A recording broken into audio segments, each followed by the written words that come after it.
the time has come, the walrus said. Alright everyone, welcome to Mortal Kombat. I've been looking forward to this Let's Play. Wait a minute. You don't want me joining you for this Let's Play or anything? Like, you don't want me doing some versus matches? You don't want me maybe doing the Let's Play myself? Yeah, no, I think I got it from here. Alright. Just making sure you're gonna be alright. Yeah, I'll be alright. Okay. Well, have a good time. Alright, anyways, yeah, welcome to Mortal Kombat. Let's just get started. We got some credits in there. This is an arcade game after all. Let's get started. 7 characters to choose from. Not a lot, but you know what? For its time, it's not bad. Let's go with the Thunder God Raiden. Listen to that voice actor.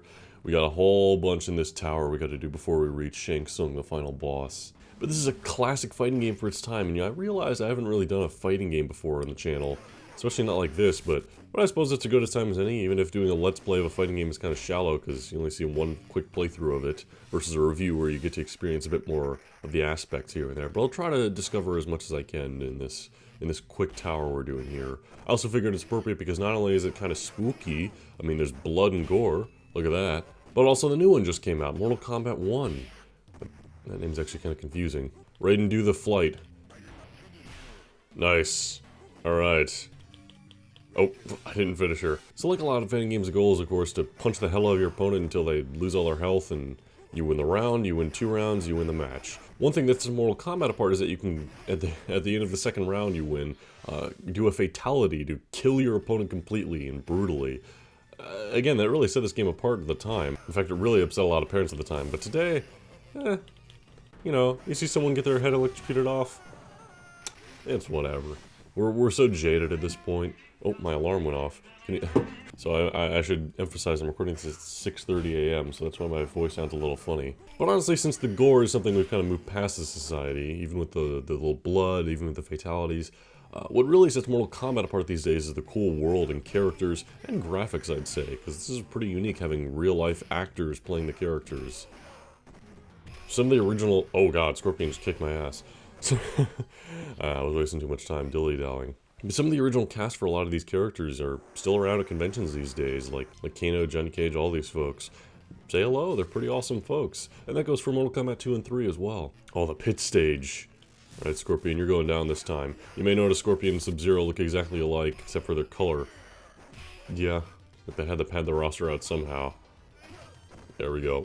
I'm not really explaining much of what I'm doing in the fighting itself, because I mean, it's pretty simple attacks. You have special moves which are usually 2 directions and an attack button. So for example, shooting lightning forward with Raiden is down, forward, and then low punch. Oh god. You can also teleport with Raiden if we hit down and then up, like so. Oh, he was ready. You always face your opponent in this, so teleporting behind him doesn't do too much for us. Also, check this out. Bam. Send him down the pit. That's a fun little extra fatality to throw in if you do an uppercut there. Also, we have in-between mini-games, test your might. If you can mash the buttons fast enough, which we learned from Metal Gear Solid. I have what it takes. It's not easy for me, but I have what it takes. Look at that, dodging that fire. Oh god. Oh god. The basic gist of the story is that Shang Tsung, that guy in the background there, has invited us all to this tournament called Mortal Kombat, one in which competitors come from all around. Oh god, Liu Kang just whipped my ass. Oh, look at him clap back there. Yeah, Shang Tsung invited us to Mortal Kombat. In fact, if you remember my Mortal Kombat Mythology Sub-Zero, that game is actually a prequel to this, so it's kind of appropriate I played it first. But at the end of that game, you see Shang Tsung invite Sub-Zero to the tournament here. You also see a lot of the Raiden character I'm playing as now, as he's guiding Sub-Zero throughout the game. And you see Scorpion as Sub-Zero murders him. The two are kind of rivals. You don't see much of this Liu Kang character, but he's basically your main hero kind of character. He's got a heart of gold, although he doesn't like Shang Tsung because he's evil. Oh. I'm sorry to do this to you, Liu Kang. I really am. Oh god. Hey, that isn't the first time in a Mortal Kombat game that Raiden's killed Liu Kang.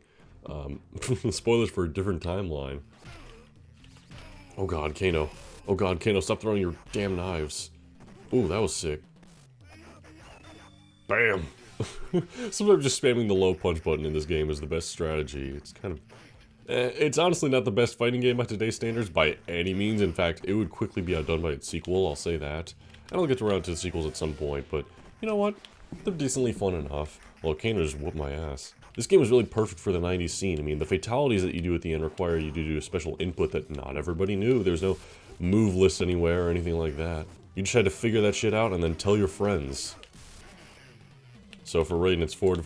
Oh, I messed it up. Raiden's forward, back, back, back, high punch, and you have to be at close distance, which makes it kind of difficult to be at close when you have to hit back 3 times. But there are some simpler ones, like Scorpion is just holding block at mid-screen and doing up, up. Or like Johnny Cage here, I believe, is just forward, forward, forward, heavy punch at close. At least I'm pretty sure that's what it is, I might be wrong.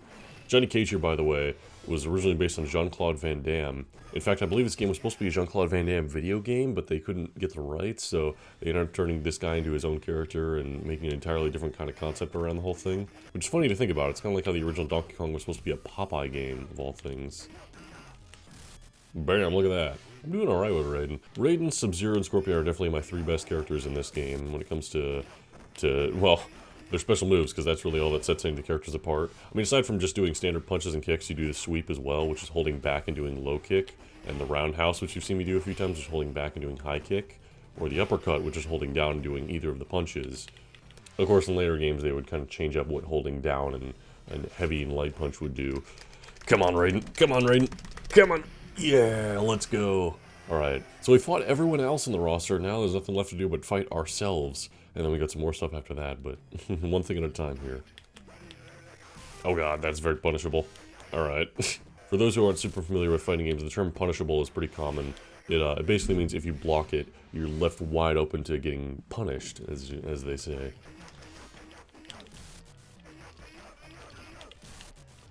How is this working? Okay. That was actually working out for a little while there, me just spamming low punch. He got me, he got me. Like any arcade game at the time, you gotta use credits to continue, which in this day and age is an emulator, so I can just add more if I want. But, yeah. I'll probably just stick to Raiden. We'll stick to one character just to make it simple, right? Because, I mean, this is a mirror match, so if we tried switching, they would switch with us. Oh, nice neutral jump, asshole. Bam, there we go. Here on the pit stage, there is a secret to be discovered where you can find a hidden character known as Reptile. It's very specific, though. You have to have, like, I believe a witch or maybe Santa Claus, or there's got to be something flying around the moon there. A little silhouetted figure, which, as you can see, well, there's nothing there right now. But that sort of thing's so awesome. You would find a hidden character Reptile who's like a combination of Scorpion and Sub-Zero in both his design and his move list. And you'd fight him at the bottom of the pit. That sort of secret, which is, by the way, something just Ed Boon came up with on his way to work driving in his car, which is hilarious. But that sort of secret is what got kids talking around the playground at recess. It was perfect for the 90s scene at this time in the arcades. Oh shit, he got me. We were so close too. We would have finished that little bit of health and we would have won. Come on, Raiden, we can do this. But there were all sorts of rumors besides Reptile, like people would rumor around a red palette swap of the ninjas called Error Macro, who may or may not have actually existed. We don't know if the glitch is real or if it was just a rumor. I'm pretty sure it was just a rumor, but the team at Midway leaned into that shit because it got people talking. It was really genius for the time, actually, and it set this game apart from the other big fighting game, Street Fighter 2, which is pretty cut and dry, but it was first, so it deserves all the credit for that. Come on, come on. Yeah! Wait, hold on. Should I be doing this? This isn't gonna have any sort of, like, timeline altercations or anything like that. Like, what am I doing here?